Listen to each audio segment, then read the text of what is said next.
Kita ambil tasawuf menjadi nama buku ini dan kita ikutkan dengan perkataan modern. Di dalam bahasa Arab, bolehlah disebutkan at-tasawuful asri. Arti tasawuf dan asal katanya menjadi pertikaian ahli-ahli bahasa. Setengahnya berkata bahwa perkataan ini diambil dari perkataan sifa, artinya suci bersih, ibarat kilat kaca. Kata setengahnya berasal dari perkataan suf, artinya bulu binatang. Sebab orang-orang yang memasuki tasawuf ini memakai baju dari bulu binatang. Mereka benci pakaian yang indah-indah atau pakaian orang dunia ini. Dan setengahnya diambil dari kaum Suffah, segolongan sahabat-sahabat Nabi yang menyisihkan dirinya di suatu tempat terpencil di samping masjid Nabi. Kata setengahnya pula dari perkataan Sufanah, ialah sebangsa kayu yang mersik tumbuh di padang pasir tanah Arab. Tetapi setengah ahli bahasa dan riwayat terutama di zaman yang akhir ini mengatakan bahwa perkataan sufi itu bukanlah bahasa Arab, tetapi bahasa Yunani lama yang telah diarabkan. Asalnya teosofi, artinya ilmu ketuhanan. Kemudian diarabkan dan diucapkan dengan lidah orang Arab sehingga berubah menjadi tasawuf. Walaupun dari mana pengambilan perkataan itu, dari bahasa Arabkah atau bahasa Yunani, namun dari asal-asal pengambilan itu sudah nyata bahwa yang dimaksud dengan kaum tasawuf atau kaum sufi itu ialah kaum yang telah menyusun kumpulan menyisihkan diri dari orang banyak dengan maksud membersihkan hati laksana kilat kaca terhadap Tuhan, atau memakai pakaian yang sederhana, jangan menyerupai pakaian orang dunia.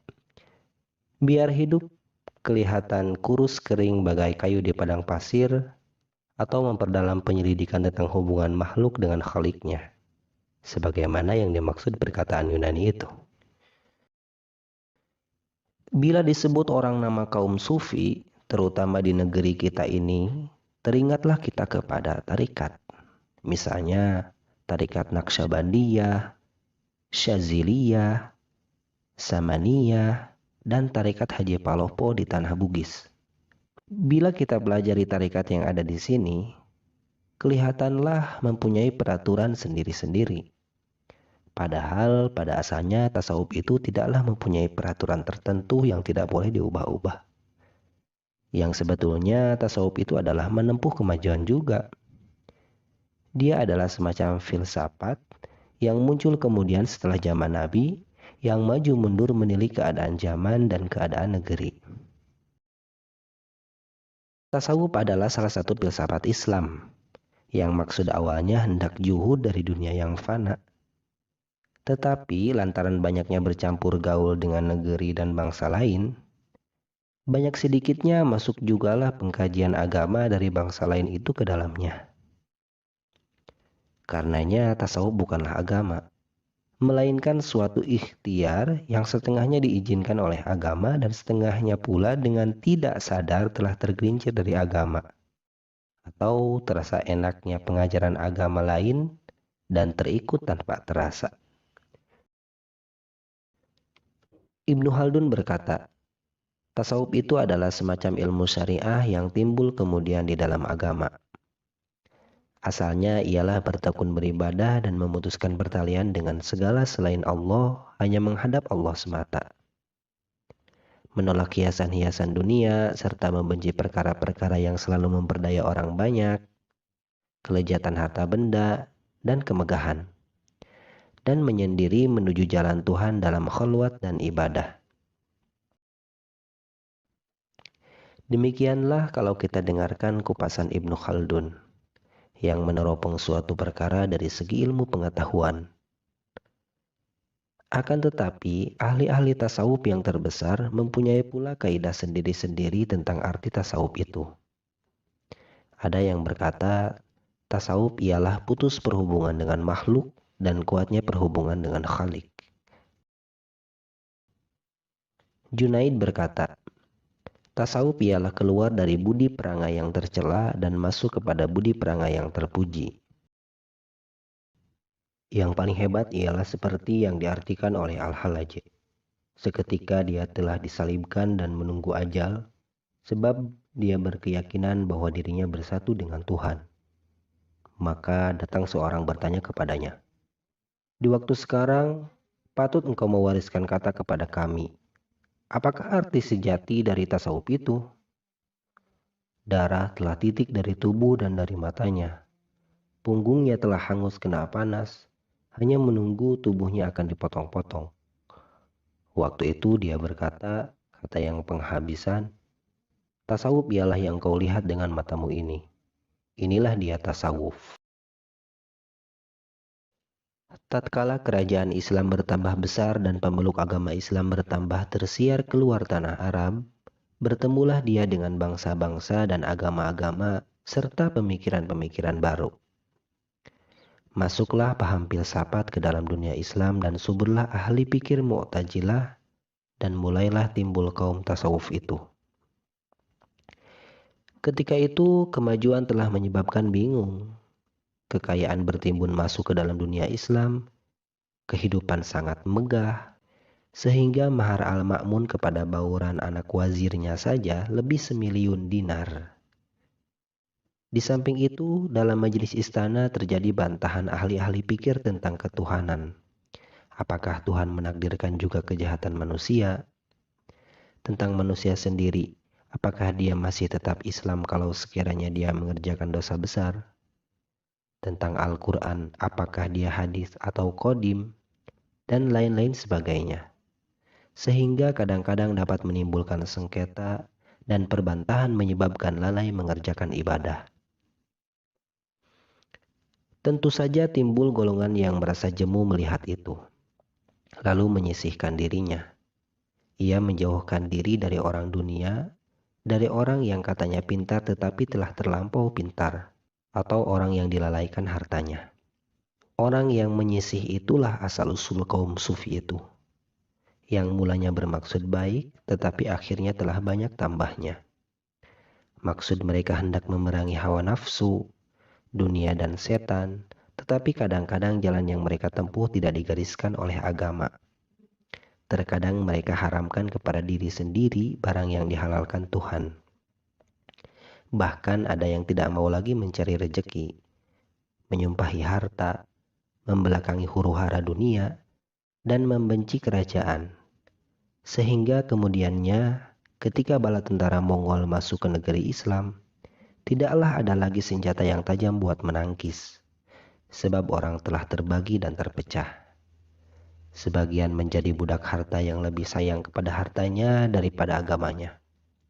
Setengahnya lagi menjadi budak fikih, bertengkar bertegang urat leher, meributkan apakah batal wudhu kalau sekiranya darah tumal lekat kepada baju. Dan ada pula yang karam di dalam khalwatnya, dengan pakaian sufinya, tidak peduli apa-apa, tidak menangkis serangan, karena merasa lezat di dalam kesunyian tasawuf itu. Tasawuf yang demikian bukanlah asal dari pelajaran Islam. Juhud yang melemahkan itu bukanlah bawaan Islam.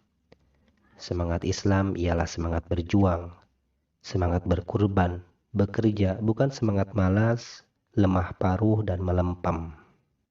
Agama Islam adalah agama yang menyuruh umatnya mencari rejeki dan mengambil sebab-sebab mencapai kemuliaan, ketinggian, dan keagungan dalam perjuangan hidup bangsa-bangsa. Bahkan, agama Islam menyerukan menjadi yang dipertuan di dalam alam dengan dasar keadilan, memungut kebaikan dimanapun juga bersuaknya, dan memperbolehkan mengambil peluang mencari kesenangan yang diizinkan. Maksud tasawuf pada mula-mula timbulnya adalah suci, yaitu hendak memperbaiki budi pekerti sebagaimana kata Junaid yang kita sampaikan di atas. Ketika mula-mula timbul itu, semua orang bisa menjadi sufi. Tidak perlu memakai pakaian tertentu, atau bendera tertentu, atau berkholwat sekian hari lamanya di dalam kamar, atau mengadu kening dengan kening guru.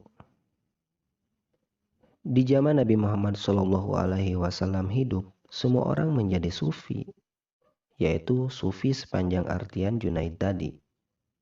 Baik Nabi dan para sahabatnya yang berempat, atau yang beribu-ribu itu, semuanya berakhlak tinggi, berbudi mulia, sanggup menderita lapar dan haus, dan jika mereka memperoleh kekayaan, tidaklah kekayaan itu lekat ke dalam hatinya, sehingga melukai hati jika terpisah.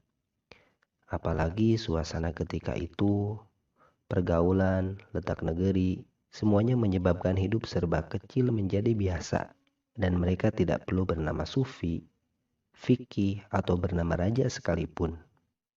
Karena apakah lagi suatu nama yang lebih mulia daripada nama sahabat Rasulullah? Kemajuan yang telah tercapai di belakang itu, kemajuan yang sudah memang menuruti sunatullah, menyebabkan adanya golongan tasawuf, sampai ada yang berlebih-lebihan sebagaimana kita sampaikan tadi. Kehidupan yang asalnya daripada juhud dan membenci kemegahan dunia yang telah dicapai orang lain tadi, atau kehidupan mencari kekayaan di dalam hati sendiri, bertambah lama, bertambah maju, dan bertambah dalam. Sampai dari dalam tasawuf itulah timbul kajian tentang arti ma'rifat, arti sa'adah atau bahagia, dan bagaimana ikhtiar untuk mencapai perhubungan yang kekal dengan Tuhan. Ketika itu timbul pula pengkajian yang luas dari hal hukum-hukum Islam, halal dan haramnya, ijtihad dan kiasnya, di dalam perkara amalan lahir yaitu bernama fikih. Jadi adalah kedua ilmu ini kalau orang pandai mencocokkan akan mempertinggi semarak keagamaan. Meskipun kadang-kadang menimbulkan pergeseran pula di antara pembelanya masing-masing. Jika sekiranya kaum fikih ada yang sampai membicarakan bagaimana hukumnya kalau seorang perempuan berkumis, bagaimana wudunya, wajibkah menyampaikan air ke dalam kulitnya atau tidak, maka kaum sufi pun akhirnya tidak memperdalam lagi. Sehingga terdapat pula pada mereka perkataan-perkataan rahasia yang sebenarnya tidak tersebut dalam syara.